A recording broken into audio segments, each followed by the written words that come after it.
CM Jaganmohan Reddy ఇప్పుడు sitting అభ్యర్థుల మార్పు పేరుతో చేస్తున్న కసరత్తు వైసీపీలో తిరుగుబాటుకు దారితీస్తోంది. ఇప్పటికే 11 మందిని మార్చేసిన జగన్ త్వరలో 40 మందికి పైగా జాబితాను రెడీ చేసే పనిలో ఉన్నారు. ఈ మేరకు తాడేపల్లి ప్యాలెస్ లో కసరత్తులు జరుగుతున్నాయి. ఎక్కడికక్కడ ఒక్కో జిల్లా ముఖ్య అభ్యర్థులను పిలిచి జగన్ బుజ్జగించే పనిలో ఉన్నారు. అభ్యర్థులు కొందరు కూల్ గానే ఒప్పుకుంటున్నా మరికొందరు మాత్రం ససేమిరా అని ముఖం మీదే చెప్పేస్తున్నారు. ఇంకొంతమంది ఏకంగా తిరుగుబాటుకు సిద్ధమవుతున్నారు. వీరిని బుజ్జగించేందుకు సజ్జల, విజయసాయిరెడ్డి లాంటి వారిని నియమించినా వాళ్ల మాటలకు కూడా అభ్యర్థులు ఖాతరు చేయటం లేదని తెలుస్తోంది. దీంతో అభ్యర్థుల మార్పుతో రానున్న రెండో జాబితాతో వైసీపీలో ముసలం పుట్టడం ఖాయంగా పరిశీలకులు విశ్లేషిస్తున్నారు. ఇప్పటికే కొందరు తెలుగుదేశం, జనసేన వైపు చూస్తున్నారు.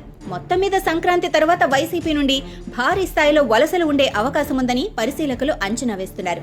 ఉమ్మడి నెల్లూరు అంటే వైసీపీకి కంచుకోట. అంతకుముందు కాంగ్రెస్ కు పెట్టని కోటగా ఉన్న ఉమ్మడి నెల్లూరు జిల్లా వైసీపీ ఆవిర్భావం తర్వాత జగన్ వెంట నడిచింది. అందుకే 2019 ఎన్నికల్లో ఉమ్మడి జిల్లాలో 10కి 10 స్థానాలలో వైసీపీ గెలిచింది. అయితే సరిగ్గా 4 ఏళ్లు గడిచేసరికి మొత్తం సీన్ మారిపోయింది. జగన్ కోసం పోరాటాలకు కూడా సిద్ధపడే నేతలు ఇప్పుడు వైసీపీకి దూరమైపోయారు. ఓదార్పు యాత్ర సమయంలో జగన్ వెన్నంటి నడిచిన నెల్లూరు రూరల్ ఎమ్మెల్యే కోటంరెడ్డి శ్రీధర్ రెడ్డి ఇప్పుడు పార్టీలో లేరు. శ్రీధర్ రెడ్డిని ప్రభుత్వ పెద్దలే దెబ్బ కొట్టాలని చూడగా ఆయన తిరుగుబాటు చేసి వైసీపీని ముప్పతిప్పలు పెట్టి చివరికి టీడీపీ వైపు వెళ్లారు. అలాగే వెంకటగిరి ఎమ్మెల్యే సీనియర్ నేత ఆనం రామనారాయణ రెడ్డికి కూడా పొగబెట్టారు. ఎమ్మెల్సీ ఎన్నికలలో క్రాస్ ఓటింగ్ చేశారంటూ ఉదయగిరి వైసీపీ ఎమ్మెల్యే మేకపాటి చంద్రశేఖర్ రెడ్డిని సస్పెండ్ చేయగా ఆయన కూడా ఇప్పుడు టీడీపీలోనే ఉన్నారు. దీంతో ఇప్పుడు నెల్లూరులో వైసీపీ ఆపసోపాలు పడుతోంది. పార్టీలో ఉన్న అభ్యర్థుల మీదేమో ప్రజల్లో తీవ్ర అసంతృప్తుంది. పోనీ అభ్యర్థులను మార్చేద్దామంటే ఇక్కడ సరైన అభ్యర్థుల కోసం వెతకాల్సి వస్తుంది. మరోవైపు ఉన్నవారిలో గ్రూపు తగాదాలు కూడా ఎక్కువైపోయాయి. దీంతో ఇప్పుడు వైసీపీ ఇక్కడ ఏం చేయాలో కూడా తోచని పరిస్థితిలో ఉంది. ముందుగా ఉన్నవారిని మార్చేసేందుకు సిద్ధమైన జగన్ నెల్లూరు సిటీ ఎమ్మెల్యే అనిల్ కుమార్ యాదవ్ ను అక్కడి నుంచి తప్పించేందుకు నిర్ణయించినట్లు విశ్వసనీయ వర్గాల సమాచారం. అనిల్ కుమార్ ను ప్రత్యర్థుల కంటే ఎక్కువగా సొంత పార్టీ నేతలే ఓడించడానికి సిద్ధంగా ఉన్నారు. అనిల్ కుమార్ యాదవ్ తో నెల్లూరు జిల్లా వైసీపీ అధ్యక్షుడు, రాజ్యసభ సభ్యుడు వేమిరెడ్డి ప్రభాకర్ రెడ్డికి అస్సలు పొసగటం లేదు.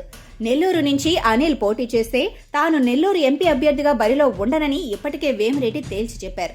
మరోవైపు అవగాహన లేని అనిల్ వ్యాఖ్యలు, దూకుడు స్వభావంతో ప్రజల్లో కూడా తీవ్ర అసంతృప్తి మూటగట్టుకున్నారు. ఈ క్రమంలోనే ఆయన్ను అక్కడి నుంచి తప్పించి ప్రకాశం జిల్లా కనిగిరికి పంపనున్నట్లు తెలుస్తోంది. కనిగిరిలో ఉన్న బుర్రా మధుసూదన్ యాదవ్ కు ఈసారి టికెట్ లేనట్లేదని చెబుతున్నారు. ఇక కావలి సిట్టింగ్ ఎమ్మెల్యే రామిరెడ్డి ప్రతాప్ కుమార్ రెడ్డి, ఆత్మకూరు మేకతోటి విక్రమ్ రెడ్డి, కోవూరు నల్లపరెడ్డి ప్రసన్న కుమార్ రెడ్డి, సర్వేపల్లి కాకాని గోవర్ధన్ రెడ్డి, గూడూరు వెలగపల్లి వరప్రసాదరావు, సూళ్లూరుపేట సంజీవయ్య వీళ్లందరిపైన కూడా వారి వారి నియోజకవర్గాలలో తీవ్ర అసంతృప్తి నెలకొని ఉంది. వీళ్లంతా కూడా ప్రజా వ్యతిరేకతను ఎదుర్కొంటున్నారు. ఈ మేరకు జగన్ వద్ద నివేదికలు ఉన్నట్లు చెబుతున్నారు.